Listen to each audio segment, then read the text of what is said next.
Guys আমি যাইতেছি পাম্পে তেল নিতে। বাইকে এক কাটা তেল আছে, তারপরও নিয়ে রাখি কোনো ফাই যদি যাই ঘুরতে।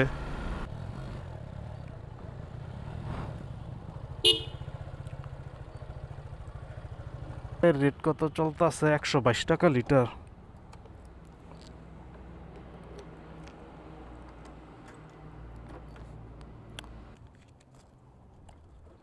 গাইস 710 টাকার তেল নিতেছি, দেখি কয় লিটার পাই।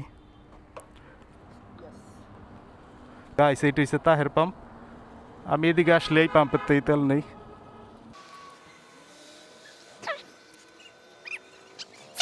710 টাকায় পাইলাম 5.82,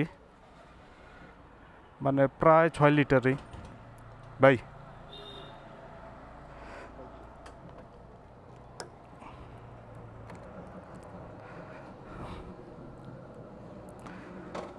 বাইকের তেলের কাটা আগে একটা ছিল, এখন 4টা হয়েছে, মানে 3 কাটা বাড়ছে 710 টাকায়।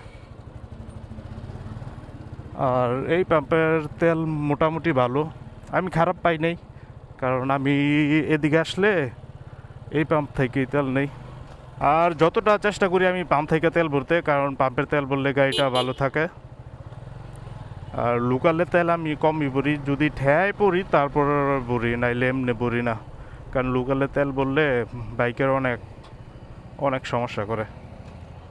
এই পর্যন্ত আমি বাইক কিনা আমার বাইকের বয়স হয়েছে 1 বছর 2-3 মাস হইব, কিন্তু এরই মধ্যে আমি এই লুকিং গ্লাসগুলার কাজ, মানে উপরের কাজটা মনে হয় 3-4 বার পাল্টাই লাইছি, কারণ আমার গেটটা ছোট, ঢুকাইতে গিয়া গেটে বাড়ি খায় আর ভাঙে, তো এইটি আবার পাল্টাইতে হইব।